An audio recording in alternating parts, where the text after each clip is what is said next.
CannabisCommunityProject.com.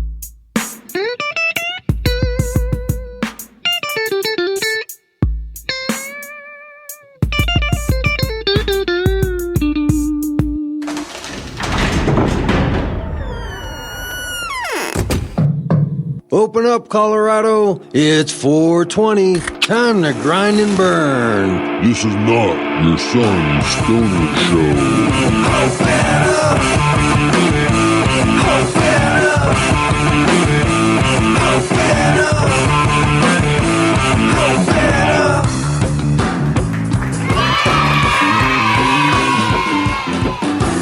Welcome to the Cannabis Community Project. This is Brainstorm. Once again, bring you your weekly podcast from the CCP studios high up in Denver, Colorado. Here exploring the business side of this newly emerging economy, focusing on the business, the patient, the retailer, to the geek in the garage, creating that next innovation in cannabis. This is the first media platform to help fellow cannapreneurs just like you while living the lifestyle.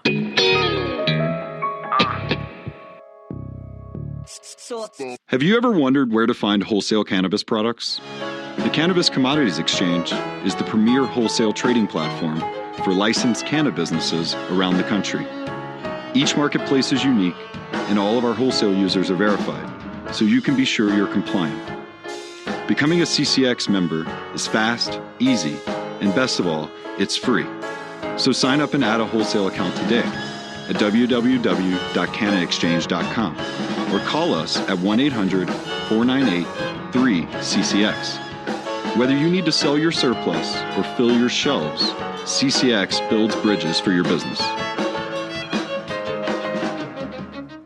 Hey, cannapreneurs, how are you doing? Welcome. Thank you for joining us once again. Another great show this week. We got Young F.A.I.T. YF, who else? Young F.A.I.T, another musicpreneur, talking to us about the business side of music, about the lifestyle of music, and even how it intertwines and interconnects with cannabis. You know, people sometimes ask me, what does music have to do with my show? Well, it has a lot to do with my show, because my show is about business, and we just happen to focus on cannabis. But as a result of learning about business and being an entrepreneur, sometimes we need some related stories outside the industry to help us understand how to work from within the industry. And I've always said that a musician is a lot like a cannapreneur in the sense that they're out there in an industry that's non-traditional. There's no 9 to 5. There's no resume that you fill out to be part of it. You self-declare, right? If you're part of the cannabis industry working on your own, trying to start your own business, you're self-declaring just like a musician out there beating the streets, playing their tune, trying to get recognition. So there is actually a lot of crossover, a lot of similarity. And that's why I bring you these musicpreneur shows every now and then to help you understand what people who are entrepreneurs are doing to create lives for themselves in the business world. And of course, we do talk about cannabis a little bit. It was a great one. Make sure to listen to the whole thing because there's a lot of golden nuggets in there. Don't cut out halfway through. These are long form interviews.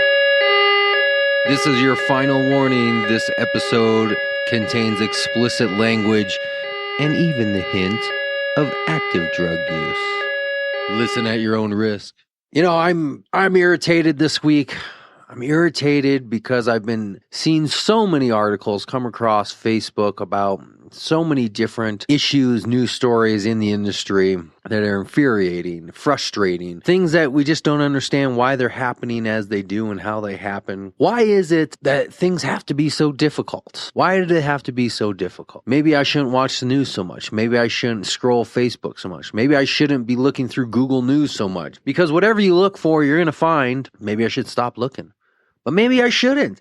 Maybe we should all look a little bit more. Maybe we all need to be a little angrier on what's going on. You know, locally here in Denver, we just had an incident happen the other day where a 17-year-old girl was shot repeatedly by 2 police officers for joyriding in an alleged stolen car. Unarmed, non-violent actions deserves a death sentence. That's what's going on in our reality. And then it's flooded with news stories of individuals being arrested for having joints in their car, dispensaries being shut down down and rated for no reason. I can understand why people would just give up on life. Go get a cubicle job, go get a minimum wage job, come home, watch American Idol, go to bed, drink your Budweiser on weekends, and ride out the next 40, 50 years until you die of a heart attack or some other type of disease. I can understand it because sometimes things get overwhelming. But I keep fighting. And I keep moving forward, and I keep keeping in mind what we're doing, what we are out here doing. I want to let you know about another show I'm putting together with a co-host. Some of you might know her, Ashley, if that rings a bell.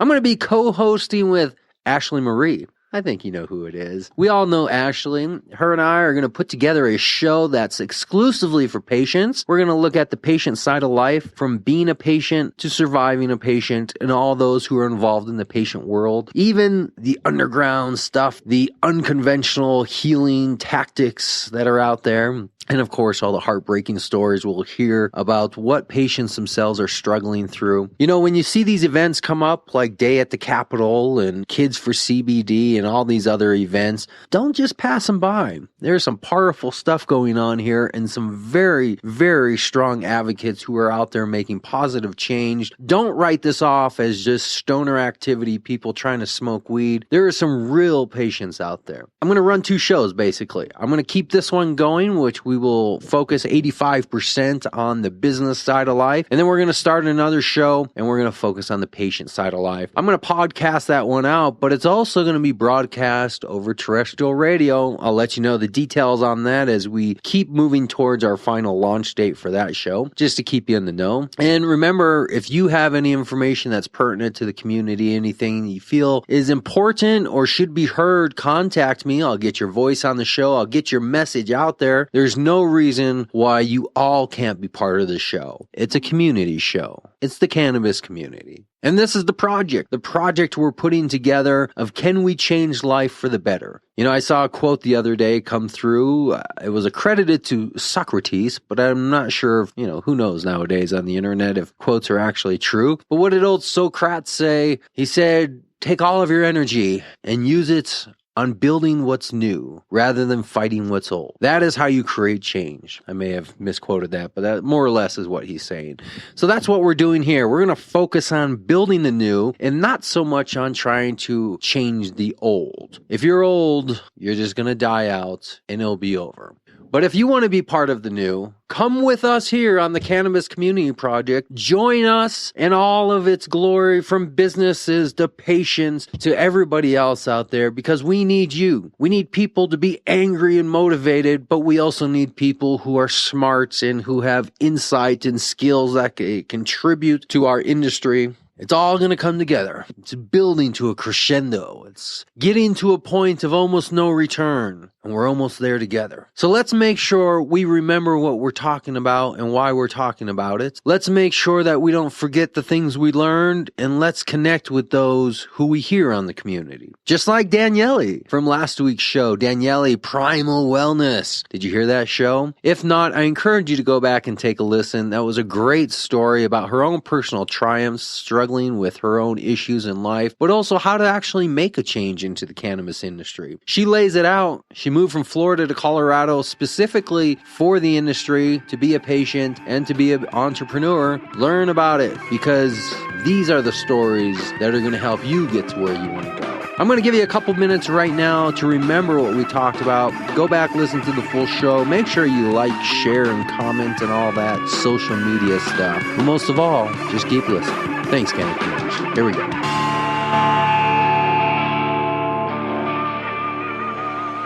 My name is Daniele Martel. I am the CEO and a partner in Primal Wellness Company, the world's first cannabis-infused day spa. So you've been here for a year? Yes. Just a year. So where'd you come from? Florida, Fort Myers, Florida. Technically, I'd be deemed a medical refugee. So I was using cannabis for medical purposes in Florida illegally. I am a business owner in Florida also, and I'm a mom. So many stories I've been hearing about. I mean, almost every week I meet people who are coming here with their children or as adults, specifically for this reason. This is actually why they're talking about there's no rents available in Denver and the prices are going up. So many people coming here for this reason. There's bipolar disorder that most people think of as manic depressive with the extreme highs and the extreme lows. Type 2 bipolar disorder is the same kind that Catherine Zeta-Jones has, that she just announced that she has, where it's less about the extreme highs and the extreme lows. You have the depression, the suicidal thoughts, and the things like that, and as many negative ramifications like drug addiction, sex addiction, gambling addiction, and things that typically bipolar type 1 deal with. But it's pretty tough to deal with. And then you flip to the other extreme and have the extreme downs. Exactly. You were put on prescription medicine? Correct. I've been on Klonopin, Xanax. I honestly don't remember the names of all of them. You know, the litany of prescriptions that you see on TV, the Lunesta, the one to support the other one that's not doing this. Right. I mean, it got to the point where I had to take at least 4 prescriptions a day to, quote, survive in my own mind. But with those prescriptions, for my own personal experience, which everyone is different, and for some people they work very well, for myself, I woke up with a cloudy head. I was up to 244 pounds. I still wasn't sleeping. I definitely wasn't having a great quality life. And I just decided, no, that's it. I don't want to do that anymore. There's got to be something else. So you started to self-medicate with cannabis? In Florida, illegally.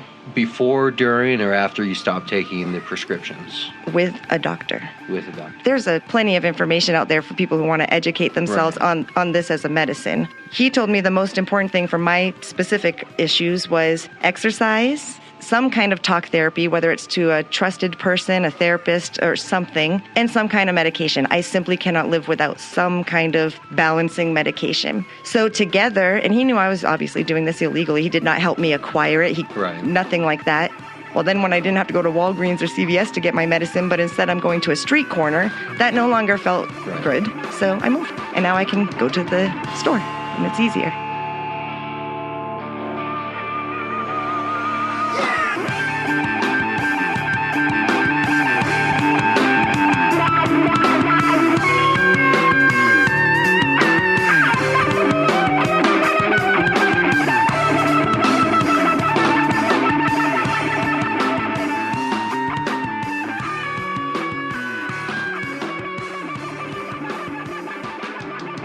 Hey, you like the businesses you hear? Maybe you're a business just like that. Maybe you have a thought or an idea that would be perfect for this community.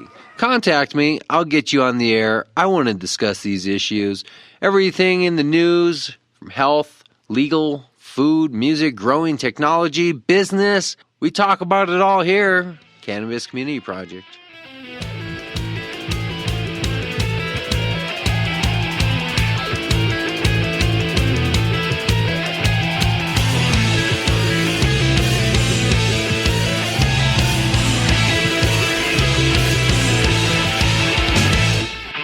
Okay, so hi, this is Chirpy THC from somewhere else. One of those things that really does bug me, with all the information that is available online from reliable institutions, respected institutions from respected members of the institutions, and yet even when you show people that information, they still don't get it. They still go with, it's bad for you, you shouldn't smoke cannabis, that you shouldn't consume cannabis, it's still addictive like heroin. People come down on GW Pharmaceuticals, Big Pharma getting involved, but one of the advantages is, and have a look at their website, the link actually takes you to one of the UK medical registrars, and the official ingredients list, and it contains basically just THC, CBD, and a delivery agent, which is alcohol, and a very small amount of alcohol at that. Now, is it just simply that they don't want to admit that they're wrong? Is that really what it just comes down to? People can find this information, and they should check the sources, and you can do that now. It's amazing. So why don't they? Anyway, that's my rant.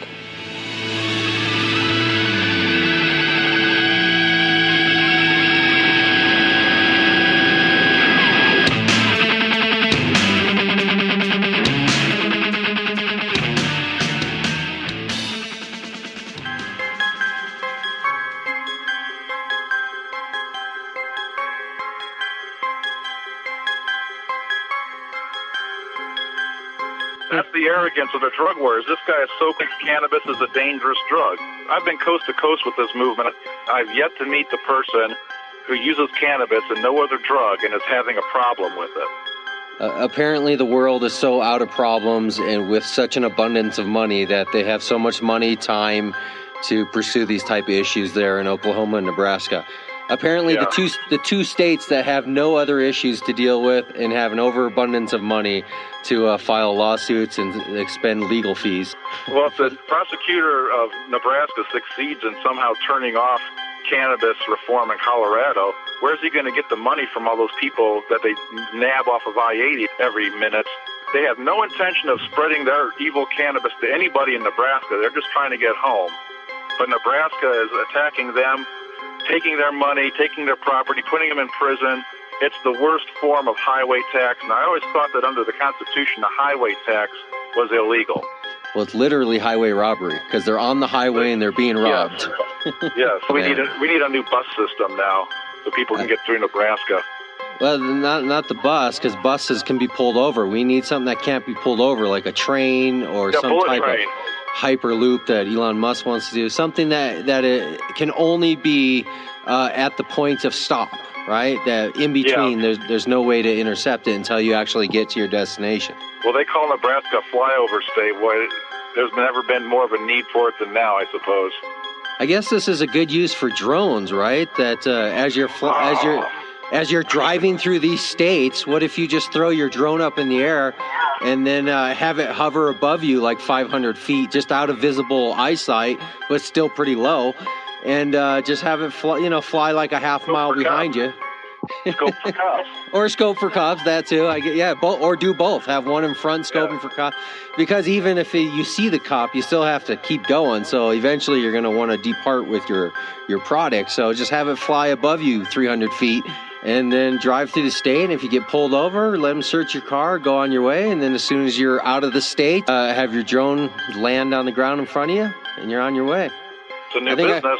Well, there you go. Startup business. We talked about business after all. There you go.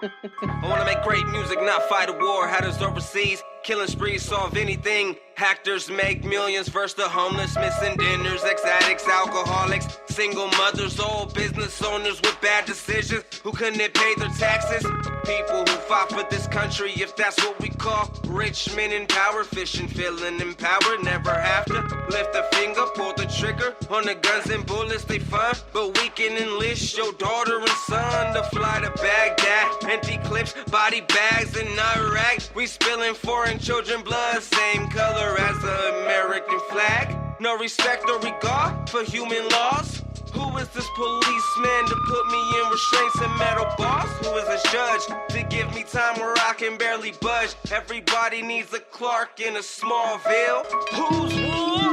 And the people that showed up, they were DHS? Yes, and local law enforcement. I'm in disbelief because it's gone, and I'm surprised that somebody can come in and take your property. It's outrageous.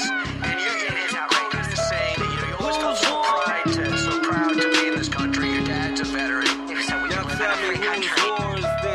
Innocent Pakistan kid dead. Iran watched the news, saw Iran on the news. Some diseases loose, earthquakes in Kuwait. Foreigners awake with the troops that await. Blow my brains, let me die or escape. Fill your liver, Jack. Send your organs to Oregon, then ship them back. Teenagers might do some coke just to cope with this mother's dope. Fast forward, 18, leaves home, can't take no more. Like his father, he enlists, mama losing hope. Takes a look in the mirror, does her makeup, fixes her appearance, opens the medicine cabinet and Overdoses. Let me take 2 hits here and then we'll be good to go. Do 2 videos. That's all good. Thanks for coming down, though, from Aurora. How long you been out there? About a year now. From California, a year, or just from a different... This is probably be my 3rd year out here. And are you doing a show from GSS Studios out there also? She does the hip-hop show. I do the movie show every Saturday. What kind of movie? We talk about movies, reviews, subliminal stuff. Easter eggs. We get off topic sometimes. If you want to and say some talk, of just fun grab the stuff. microphone and talk, and that way if you say something, it gets picked up. Yeah, so we do the movie show, do a lot of their promotion as well, help them with their promotion plans. Is that your background, like marketing and stuff? No, it's just something I was always good at as an artist. When I wasn't really good and I wasn't confident to where I am now as far as delivery and stuff, I still wanted it, so I was always persistent. Like, not even just performing, just, recording a song and then thinking it's the greatest song in the world and then wanting the world to hear it. And I just ended up getting good at it because I was persistent, and then now it's paying off just because I have the right music now. How many tracks do you have total? How many, like, in total in my career? Yeah, that you've written and produced. I'm pretty sure I'm over 100 different songs recorded, but I think the real question with that is just how many can I really use? And that's why I kind of just started over with this album Censor This. You're saying you write a whole bunch, but you don't actually go to final product. I've recorded a lot of songs, but a lot of the songs wasn't my beats, or I didn't have ownership, or they were mixtape beats, or, the recording wasn't as good as it could. Or when it's a career, the certain people up there take that serious as far as your quality, and do you own the beat, and do you have BMI, and your one sheet, and your EPK. It's a different world when you start getting more technology, technical stuff. There's two that I've played a lot in the show, at least 3 or 4 times. Yeah, I remember. If you remember any of the lyrics, I might be able to help you. Pizza. Oh, Fake Love. Yeah, that's what I remember. That's how like a cheese pizza. Yeah, that's a Fake Love with a veteran out here. I like that one. That was good. And then another one. Is there another one you have called Too Ill? Too Ill is with me and David Frederick, a younger artist of weird music. Are you a performer, a lyricist, a producer? What do you consider yourself? A weirdo. I'm a weirdo, universally. How do you actually pronounce your name? Young F.A.I.T. F.A.I.T is the way you say it. Correct spelling would be F.A.T.E, but it's an acronym for All in Trouble. I went to another nickname, which was YF Who Else, just because it really just started off as there was just a guy who was kind of intoxicated, and this guy couldn't get my name down for nothing. He was like, Young Faith, like the girl, and then he just was like, who else? YF. For the people who can't say Fate or doesn't get it, I just tell them YF Who Else, or I just give them my real name. It doesn't matter anymore. Right. That's how I feel. That's how I feel. Whatever name you want to know from me. I'll just throw out a bunch of names at you, whichever one you remember, you call me. Now, you're getting ready to go on a tour? Yeah, I'm getting ready to go back on the road. I'm blessed to be on my second tour. Last year, I was able to actually go on tour with Ruckapuff. He brought me along to a couple shows, so I got a chance to learn a lot of things. Right now, we're getting ready to head to Iowa. We'll be leaving a little bit earlier. And we're going to Charles City to perform. Why Iowa? Well, the thing is weird music is just, we focus on being different. You just have so many artists chasing Atlanta. You still have all these artists chasing LA and all these big cities. But these little cities, exactly why you said why, you feel like a lot of people don't feel like there's nothing out there. So for us, we can go out there and just really start something and really excite the people, and, because they're losing out because they're strategy, not. Yeah. Actually. And then, eventually that's building a resume. So then we can take those little states and then take that to Atlanta and then California, and then we'll still be different and stand out. Is that your strategy, to go where everybody's not going? Yeah, my strategy is just pretty much simple. It just comes down to I see what the majority is doing, and then I sit there and I make a formula and I try to do what they're not doing. I try to kind of take the desert while they try to take the road. It reminds me of a book that was written called The Blue Ocean. And it was all about, in business, in a competitive world, the ocean is red because it's full of everybody in the same area, slicing and dicing each other, and it's just full of blood. It's a cutthroat industry. That's competition traditionally thought of. Mm-hmm. So when you're going into the ocean, into the market, look for blue oceans in the sense of where nobody is at, because if they were there, it would be a red ocean because they would be killing each other. With the internet, in the way that, we're sitting here looking at a map. We're down here at Gary's Rec Room, formerly known as Gary's Rec Room, now the G Spot. Shout out to Gary. Right off of Broadway and Harvard here in Denver, Colorado. Sitting in the back room, looking at a map. And nowadays, in 2014, anywhere America you go is pretty much the same. Small town, big city. You're going to have a little more one place and a little less another place. But as far as the division that used to happen, where if you went someplace to the south, it was like going to a different world, and if you went to the northeast, it was going to a different world. Nowadays, with the internet and TV, you could probably go to Iowa and have pretty much the same audience as going to any other city. That's the funny part, unfortunately, like competition-wise, shout out to all the artists I feel like my competition is myself. The competition really lies within the fans. Because I can do a Colorado show and it'll do pretty good. It'll do decent. But the thing is technology's gotten people, like, they'll get a few drinks and then they'll get on their phones. Especially, like, the DJ. The DJ's doing good music, man. The DJ's doing what he's supposed to, but they're still on their phones. They're not interacting. They're, like, on the walls. Nobody's dancing. But then when we go out of state, it's just, like, a whole different atmosphere. Like, it's a party there. Like last time we went to Iowa, everybody was dancing. The bar was going crazy. The merchandise was selling. It was just like a dream for an artist, And then just in a little city like that, and it's in the sense that you're working, that activities happening, people are buying products, they're digging the music.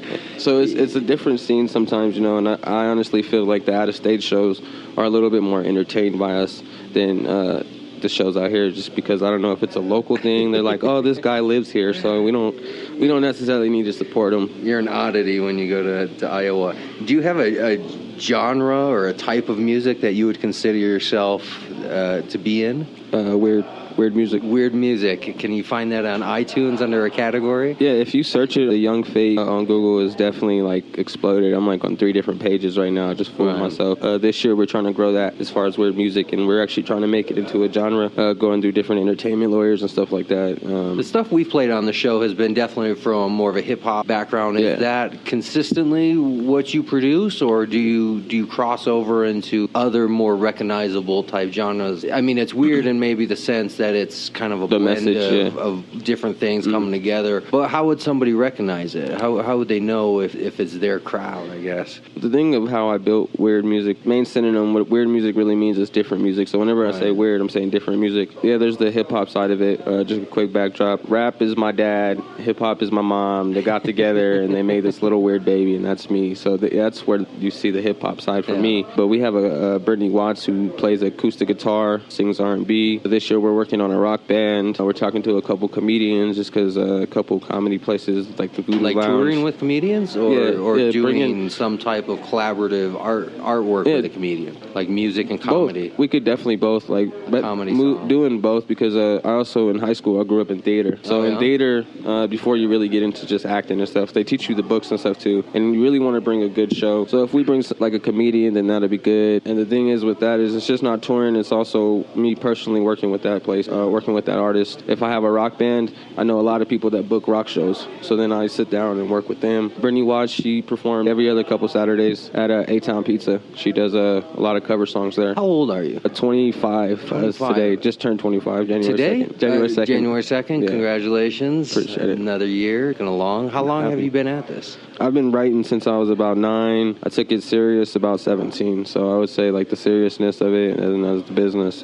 Serious in what sense? Like, you went out and tried to make this your career where you could get paid and make it your full-time gig? Yeah, most definitely. I've always been on and off the horse of trying to make music a career. Not just making music a career, but I want to make enough money in music where I can open up my own business. Working on opening like a barbershop or something. Oh, yeah, wait a minute. Open up your own business and then you go... I thought you meant like a studio or... Well, that's the thing, that every artist that gets the chance, and not knocking anybody, shout out to them because they're making moves, obviously. But most people will open up a studio or open up a radio station. Yeah. And the thing is like, with the people I work with, they already have a radio station. I work with people like KMG Studios. Like, there's no way that I'm going to be able to compete with Greg Kimball on a music, on just like a plain music level of just spinning records, kind of per se, where that's the business model is just you're just trying to get an audience listening to music and then sell advertising against it. I feel like a barbershop's just so old school, just because we could coach the barbers, have them in there talking about our music and they're gossiping. Recording studio barbershop, where as you get your hair cut, I was thinking about doing a drop down and do it. I was thinking about doing a medical barbershop. So while you're waiting for your trees, you can get your hair done and look good at it or something, just something crazy, something weird, and we're gonna eventually get to that, and that's what the touring and stuff. Yeah, I mean, I'm sure that's probably an idea that's already kind of around the corner, because any current business just has to add, some form of cannabis to their business, and all of a sudden it becomes a... The thing with cannabis right now, it's a $1 billion company. I've been watching a lot of the shows that CNN's been covering and MSNBC. It's a $1 billion company, so I mean, if I could get my hands into it, why not? Are you trying to be a cannabis-related performer, artist, or is it that's just one part of life? With weird music, it comes with it. I mean, if I smoke, then I mean, you might catch me writing a song one day, and actually, I'm working on a song, for 420 coming up, so it's definitely a part of it. A specialized 420 song? Yeah, just for 420. That you're not finished with? Well, it really doesn't take me long to do songs. Really, it could take me up to minutes to hours. It just depends on how for I'm feeling. For the lyrics. Yeah, it's going to be like dedicated. Then you put together the music, right? It'll be released on 420. Where are you going to release it at? Are you going to release it down there at the GSS studios or on your own website, or? I'm thinking about going down, getting a bunch of CDs, a bunch of blank CDs, going down to the festival, hand them out, and then leave. I don't really like the new way that they're doing it, as far as the tickets and all the extra security and the bots in the air. So I'll probably just go up there with a couple hundred CDs. Well, why don't you release it on our show? I'm definitely with that. We'll set up a location that accommodates 25, 30 people at least. Okay. And we'll do a live performance show where we'll do a podcast from the live performance, and the live performance will be the first public distribution of that song, and then we'll put it on the website for download. I think that's a great idea. And people can download it, and we'll work out some type I'm with of it. agreement on that. I got your number, you got my number. Yeah. Stay in contact. I might get it done early, and maybe we can even release it a little bit earlier. If not, I mean, 420 is a good date. Performing on 420. I mean, let's do it, because like I said, as far as the event, I'm looking to do something else on 420, just because the event at the park the year before wasn't peaceful with the shooting, and then the next year you got all these extras with it, and so I'm just going to be there for maybe 20-30 minutes, and then I'm out. I'm thinking an event with 30-ish people. Let's do it, 420. Right? People where it's small enough and intimate enough, but yet enough people there where it's a crowd. Yeah, let's do it. Still a crowd. And then even then we can make it different. It'll be a max. 30 people tweeting and Facebooking is enough to get 300, 3,000 or so people involved. You just have 30 on location, and then everybody works their network. So you heard it first. So I'm booked 420. You want to give us a 5-second sizzle reel of what it might sound like? Freestyle. Okay. Right now I'm just sitting here smoking. I'm feeling high, feeling fly. I'm chilling with my guy, and we just planned the show for 420. It was that fast, and you can catch me smoking the bowl until it's cash. It's that good. I never smoked the bad. I never smoked the good. Actually, I just smoked the great. I'm Young F.A.I.T. And if you don't pronounce it right, you can say YF, who else? Yes, sometimes I take a dab and I fall down and I might need some help. I can get silly with it. I got a vision with it. I just booked another show, and that's a good way. The man told me earlier I was going to be blessed because I turned the music down because some little kid was dancing to rap. He probably didn't even know what it was because the mom was looking at me all weird. She was like, "You need to turn it down, son," but I already turned it down before she could say anything. He said, "You're going to be blessed for that." And that's more than a 5-second rap, but anyway, we're going to get back to the interview when I'm going to smoke another bowl. Nice. I hope that was cool enough. Nice. I still got room to grow. There you go. That was a good 60 seconds. I don't know. I lost track of time. My heart was beating because you just caught me off guard. I didn't expect it. But you know what? I saw the true look of an artist, because when I asked you to do that, you didn't hesitate, and you didn't even look scared. You just looked more like you were looking for something to pull together. Yeah, I was like, I have a good mentor, Deuce McGuire, and I have other people, and that's one of the things they teach. Right. Taught me was, if you get, especially if you're doing an interview or you're on camera, it doesn't matter what you say. You're going to look worse if you don't come. Like an artist, you're just going to look worse if you don't. Right. Just come out, say whatever. Well, that's like Chuck Norris going to a seminar and not throwing a front kick or something.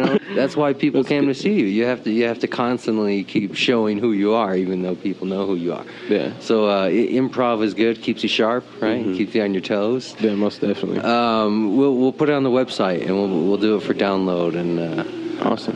We can do the individual song or put together maybe a CCP album. I definitely think that put together a number of different songs. I don't want my show to be like, this is this type of show. It's weird. I just want it to be music. Weird. It's different. I just want music to be in the show. Yeah, you got a weird show here, so it's, we us weirdos and weird music support it most definitely. When I put the show together and I knew I was going to do something about cannabis, I could only do a show about cannabis, about things that I knew. I'm not a grower. I don't understand anything about growing. I don't really know strains, and I don't know all the tricks of smoking. I can't even really roll a joint. So I can't roll a joint either. That's exclusive. You heard it here. When I was putting the show together, I knew it wasn't going to be just like a sit around, tell war stories kind of stoner show, because that would be a one-time show. The only thing I really know how to talk about is business type stuff, and cannabis and business just went together. And then music was actually going to be a whole nother show I was going to do, but I decided just to make my show kind of a music show, in the sense from front to back. I want music carrying the show through every little segment and transition. So when I find good music, I probably see it. I'm out on Facebook every week telling people. Well, I appreciate you having us come out, and like, nobody wants to send me their music. Nobody wants to give up their music. Artists, my opinion is just there's a lot of talent out here, but the problem is it comes with business. Yeah. Like, you can have all the talent in the world, but it's not like the 90s where like P. Diddy is just out there on the streets and he's like, oh snaps, you're rapping out here on the corner, I'm gonna pick you up. Everything has something to do, has some kind of money to do with it. Unfortunately, you're gonna run into it. You're gonna have to invest in your career, and if you can't do like the easiest thing by submitting into cannabis community, I mean, what are you doing? I'm glad you say that. I'm actually glad you say that, because there's so many parallels between a musician and somebody trying to pursue a career in cannabis. Most people trying to get involved in the cannabis industry are going to be kind of like musicians, where they really just want to do one thing in an industry, right? They don't necessarily want to be their own accountant and their own agent and their own bookkeeper. A lot of the artists nowadays, it's Hollywood. That's what I call it. It's Hollywood. The artists want to jump in there and they just want to, get a manager, and then they want to get paid for all these shows, and they want to get paid out of state. They don't want to do tickets at all. Then when you meet them, they're just like super Hollywood. They come in with like glasses, and then they talk like, yeah, man, you know what I'm saying? We be out here making money, driving cars. To me, it's just Hollywood. And I'm going to use that clip right there. You can use it, man. The message, I feel like that message just needs to be heard, because, impression. Especially people with managers, like if you're not out here making thousands of dollars a week, then the manager's only going to slow you down if he's not working just as hard as you. I mean, don't knock me. If you have a 9-to-5 and your manager doesn't have a 9-to-5 and he's dedicated, but a lot of the artists I see out here is just backwards. Well, I find the same thing in what I do, especially in this industry, where people just want to exist, and because they exist, expect those to show up and buy their shit, whether they're a dispensary or a grower or a pipe shop. Another thing is this is still, no matter how many young artists there are, and there's, even with that statement, there's not a lot, this game is still ran by older people. And the thing is that these older people still have that guideline. They want to see your grind. They want to see the respect you carry. They want to see how humble you are, your numbers. And that's who you're trying to impress. A lot of times artists want to make other artists their fans, but these other artists are not going to be your fans, because at day one, it's about them. They don't give a shit. They're just trying to pursue their own career. If it's your label and it's your family and you're eating with them and having Christmas with them, and you guys have your own lane. Like myself, I'm headlining the Roxy January 25th. T. May with us, she's headlining Valentine's Day. Brittany Watts is doing A-Town Pizza. David Frederick Younger and Lodi Trail is going on tour with me. So everybody has their own kind of like star shine, Where do you find these places locally? Is there a network? Is there local agents? Is it just word of mouth? How do you know? What was it, Tony's Pizza? Or A-Town Pizza. How do you know that place has an open mic or has a place to set up? Well, with A-Town Pizza, the story is that the owner wanted to do some kind of music event. And at first he wanted to do rap. He just felt like rap wasn't the right place, because it's like a pizza and it has like a bar that does beer, not like heavy stuff, but like, a basic bar. And so he wanted to do rap, but he didn't feel like it'd be a good mix. And it was funny because he was actually trying to book my artist Lodi, but he didn't know me at the time. We pretty much kind of fell out with him. Then I found out about it. I sat down with the owner, and I was like, you know what? Maybe we can't do rap in here. I understand, because it's kind of a classy place. So I introduced Brittany Watts, put her on the spot, like you did me, with her guitar, made her sing. He fell in love with it. From there, he just... Why can't rap be classy?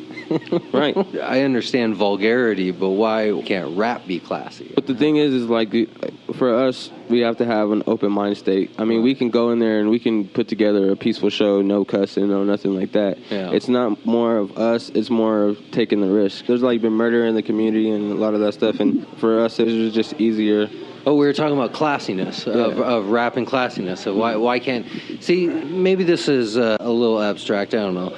I look at music in the sense of what is your tool, you know? Mm-hmm. Some people play piano, other people guitar, some people use their voice. They're all tools of instruments. I play the guitar. If you asked me to go to a wine and cheese little bar and sit down and play some classical music, I could do that. If you asked me to go to a beer drinking tequila bar and jam some rock blues, I could do that. It's an instrument that's able to do both. You're using your voice as an instrument. Mm-hmm. Is it nothing more than just simply saying this event is a classical event and this event is a rock event? In the same sense, does it work with rap and hip-hop like that? Is it a different type of instrument where it is all kind of on one side of the scale? Well, with booking, I mean... you can understand that question at all. That was a little vague. The thing is, not all venue owners are the same, and not all booking is the same. I'm sure certain venues, like, they'll like hip-hop, but at the same time, certain business people that own businesses, they're not the only owners. Unfortunately, sometimes they have an older owner or a different owner. Unfortunately, rap just brings a different crowd, and I'm sure it's the same as rock. That's why he just took acoustic, just because it's so mellow. People can come, get their drinks, and eat pizza. You know, they don't have, like, a death metal But even band. acoustic could be offensive and non-classy and vulgar. I mean, just because it's the instrument is an acoustic doesn't mean it's going to be a fit for a black tie event. And people are going to be champagning. It's not like super fancy like that on that scale. It's not like super expensive or fancy. I think it just more comes down to the crowd. You know, it just certain people feel like, I mean, there's been 2 murders recently in the hip hop community. Here in Denver? Yeah, there's been 2 murders. Give me the inside scoop, then my audience can have news. One artist, I believe it was the year before, one person was murdered at Primo's at a hip hop show. It was I believe a younger kid. I don't know exactly what his name was. And then recently, do you know where the beach is? Right by the Broncos Stadium. After the show, somebody else last year just was murdered. Really? Yeah. That's 2 in 2 years yeah, I guess. But, anywhere you bring large audiences together, even at football games, you know, you bring thousands of people together, there's a percentage that are going home and dying in car crashes and, domestic violence and physical fights in the parking lots. And, every event where you bring people together, it's just a statistical percentage of possibilities. I definitely agree, and that's as far as myself. That's why we sign on different entities and we work with different genres and stuff, and we combine it as weird. When it comes to booking and doing these shows, it's a little bit more complicated than just like, gets a little bit more complicated when it comes to business owners. And I could have fought it. I could have wasted another couple of weeks trying to convince them, but I already had an artist, which was Brittany Watts, who I felt might be a little easier. And, before she even did a show there, I still had to bring her in, and he had to hear her and listen to her and all that stuff. With his wife and his partner, going back to what I said, they fell in love with this. I felt it was a better business decision instead of fighting it. Who taught you, not necessarily taught you, like sat you down and said, this is how you're going to negotiate a contract and this is how you're going to find a gig, but who are your mentors? I mean, you're 25, you've been doing this just a few years away from 20, I guess, if you started around age 9. How does one get involved in this type of music industry and survive and learn? And I have a couple different mentors, just from the beginning experience. First of all, I've always paid attention. I really pay close attention in a way to different, artists. Life, you're saying, is your mentor? Well, I have other people, like Deuce McGuire and Sales Beats out here. Yeah. But just besides that, I do a lot of watching, a lot of paying attention. How did you learn to write a song? Did you just sit down one day and just pick up a pencil and just start writing words and trying to sing the words? This might make me sound old, but I go back to the tape deck days. Okay. Where you hit record and play at the same time and it picks up your voice. I was in L.A. with my cousin Vino. And he's the one who found out. He was a little older than me, and he was like just going crazy. Like, look what I can do, and he like pressed the play and record, and then it would like play his voice or whatever. So then we just started kind of like rapping over it. And it's actually funny. I'm still a Lakers fan. The first song we did was called "Go Lakers." It was so simple. It was like, "Go Lakers, go Lakers, go, go Lakers, go." And we actually had that on the tape deck. This was your own first. And this was actually, it's funny because this wasn't on a CD. This is just on a tape deck that we eventually got exclusive, lost and everything. Exclusive song on CCP Radio. Yeah, go Lakers. So yeah, you might have to pay a trademark fee for you saying that, but I'm still a fan. You can bleep it out. Go beep, go beep, go beep, beep, go. As far as like what I was saying, I just watch a lot. I see where I feel people go wrong, and it really just comes to, I think the biggest thing is just being humble and patient. Work for it. Like, I mean, if you're just starting off as an artist, I feel like there's just certain things you do, and you just got to be patient. What is your daily or weekly schedule like? What? I mean, this is a business, right? You see her smile? Do you want to tell him about her schedule? T-May's in the house. She's being shy. Doesn't want to talk. It's interesting that you'd be shy from this microphone, but don't you want to make your career out of using a microphone? You guys are doing your personal interview. I'm letting you guys have your little time. It's a community show. Everybody's invited. But well, right now, as a present, man, our schedule is just crazy. She works overnight, so she doesn't really get a lot of sleep. Overnight shift at like a normal 9-to-5 type job. She's doing. I gotta give it to T-May. She's doing the superhero thing. She's like out there at night, and then like completely like being an artist during the day. Like, we're so busy between radio shows, booking shows. We're on the radio shows. You work together as a team? Are you a partnership in business here? Oh, this is my wifey. This is your wife. Yeah. So you're a partnership in life and business. Yeah. So how? Then you got to get on the microphone. I don't know why you think he's you're about to avoid that. What's going on, everybody? Shit. He's about to get you, too. He was about to get the exclusive. All right. So when you tell me on the phone that you're coming with, what'd you say, just another artist? With my artist. She is my artist as well. So in the business world, that's how I introduce. But I mean, people see it. Tear to my eye. It's an interview, so you asked me. As business, that's just how I have to introduce her as, because she is an artist. So Well, let's back up then. Let's rewind. All right. Well, what's the story? Where did you meet? How did you meet? How does an artist relationship work in personal and professional life? Well, basically, I've been writing for a long time, making not really I was just using it as an outlet to vent at first. Writing songs, lyrics. Yeah, just writing lyrics and bars and just using it as a little outlet. And so I had reached a pivotal point in my life where I was like, I'm going to start taking this serious. I feel like I'm really talented, so why not take it to the next level? All I need is a microphone. Just give me some studio time. I started looking for ventures or whatever for just a basic studio connection or something, a starting point. And so I'm on Facebook. I made a Facebook because I was really outdated. I didn't have a Facebook for the longest time. And so I got one, and I come across this guy right here. Well, to my left. And When was this? How long ago was this? I don't think they can see me. Well, so I can get a mental picture. But probably about last August. Okay. Or when was it? Yeah, about last August. Yeah. So you're in an online relationship. Like well, we met just not like that. We spent a lot more time in person than online. Because we arranged to meet just about business meeting. Like, what's up? I'm an artist looking for studio time. Can you give me like a number or something? He was real about business. He was like, yeah. Here's some numbers you can call for studio time. Just go from there. Type thing. And so we started networking and stuff, and we had dropped one little song, and it turned out pretty good, and it just blossomed together from there. Yeah. We had some chemistry. She turned me down at first. I tried to take her out on a date. She told me no. Because I was all business at first, and then she didn't know. It just came out of nowhere. And then I turned all business, and then he was like, hey. And then I was like, no. So then we made a hit song, and then I reevaluated the situation, and then she seen the chemistry that I saw when we recorded that song together, and then it just went on from there after a couple dates. Well, that's a love story. Where is this song at? Where can we find this song?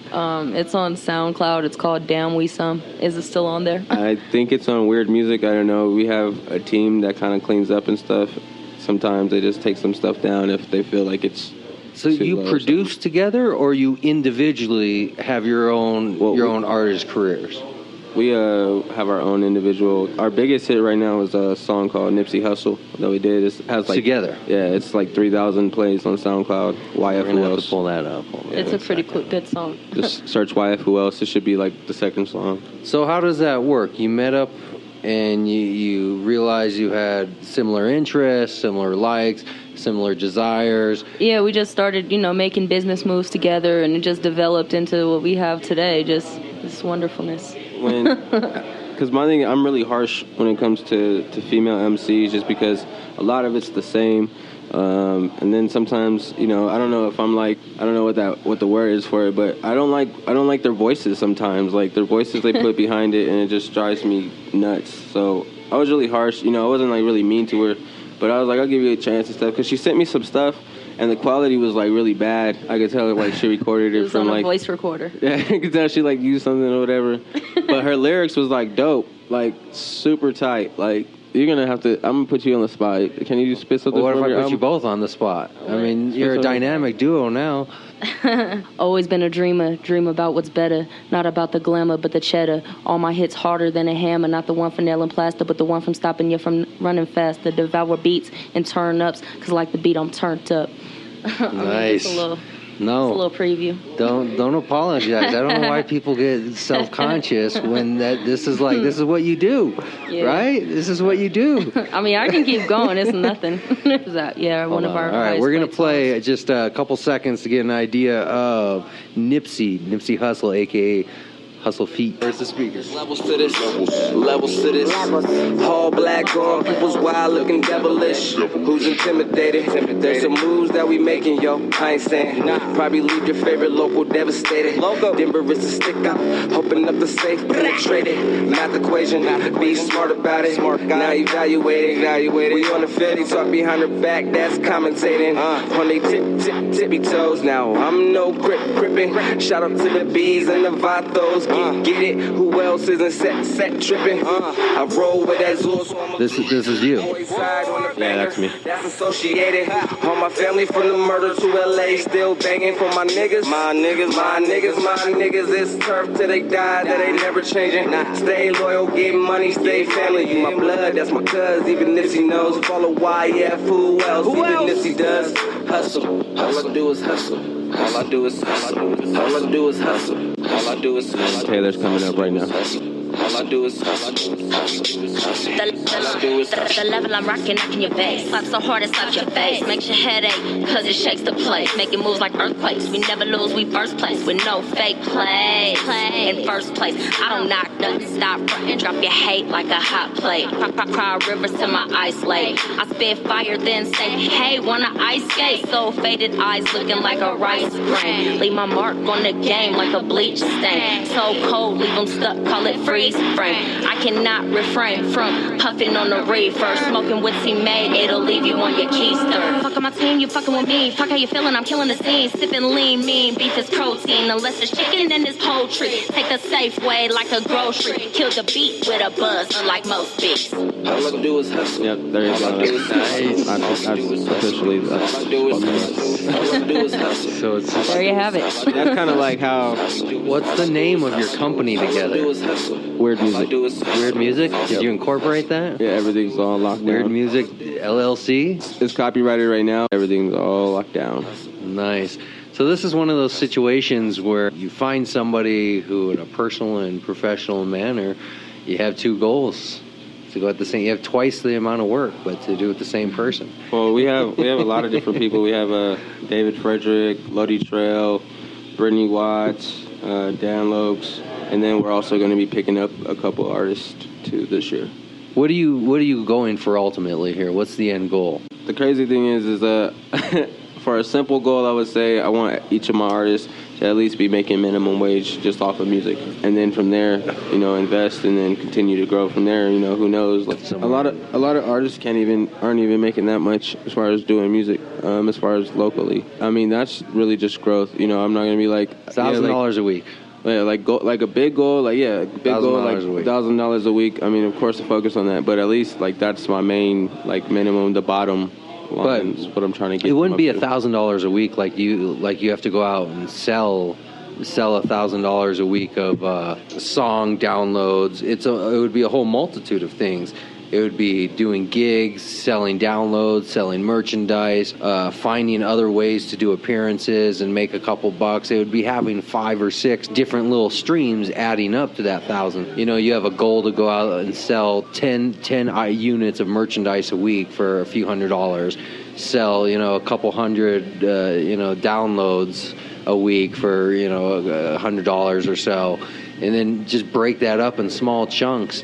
That's the way I go about all my little ventures, just break them down in small little chunks and look at it not as I'm trying to make this much money in the big picture, but I'm trying to make all these little amounts of money from all these little different areas and then add them up. Even to selling books on Amazon, I make like $20 a month.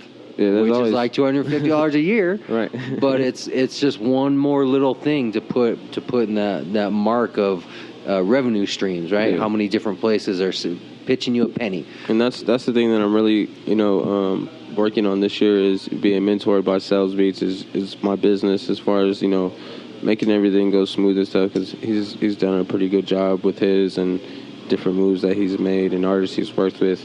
And he's older than me, so I'm definitely working on being a better businessman than I was before. Just because weird music is starting to grow a lot more faster than I expected. That's the only way to survive. Yeah. I mean, if you look at any real moguls or industry leaders, it's going to be those who have really made business 80% of their activities, and the art part is probably 20% or less. Yeah. And that's the only way I think to survive. If it's 80% making art and 20% business, it's probably soon going to be no business. Yeah, and that's and the thing is that I already had planned for was because last year, Deuce McGuire really helped me become a better of a recording artist and a performer and stuff, and I feel like I've gotten that down to where I'm doing these headlines and these fans are getting the show.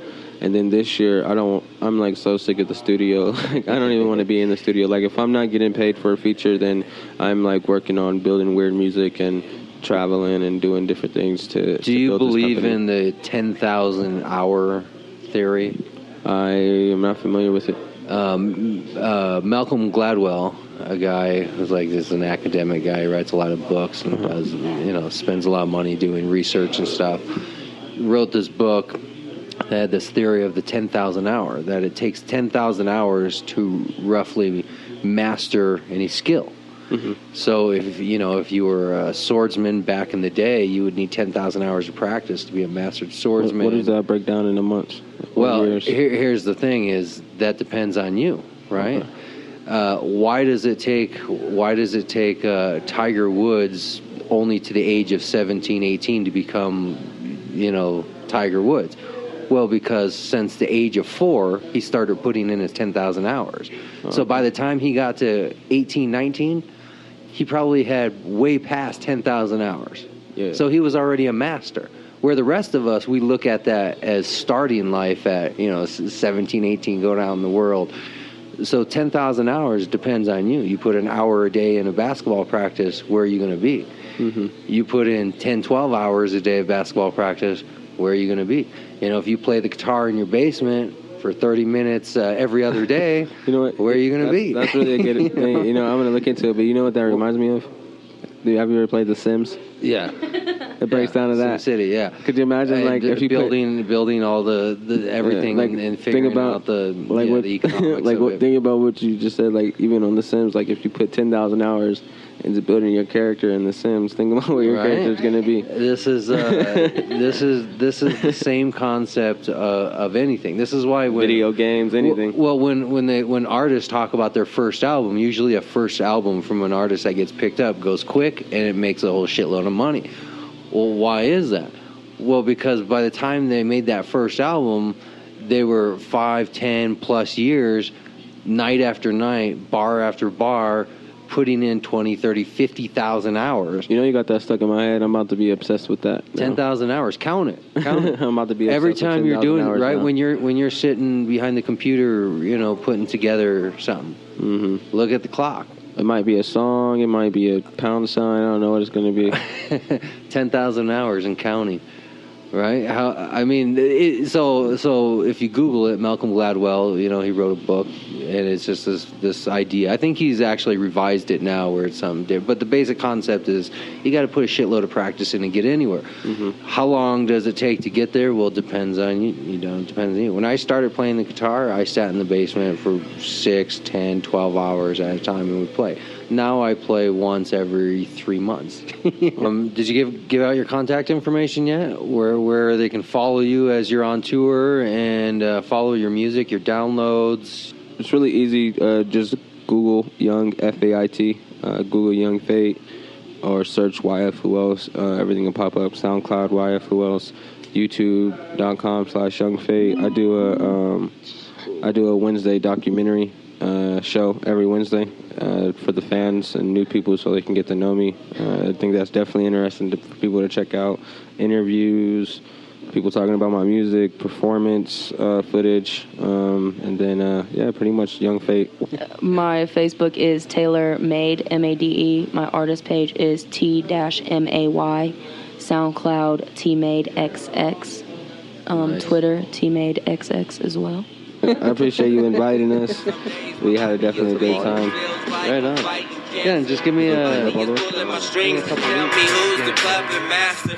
Somebody's always asking why somebody wanna blast you, letting the media attack you. I'm feeling some way so low, nothing to say, no hope, no more. Still dealing with lies, surprised to find it up in your eyes. Even the compass couldn't get you out of this shit. How did we end up in the same shit? Now it is leaking, you left me here while it was sinking. What the fuck was I thinking? I think there's something inside of me.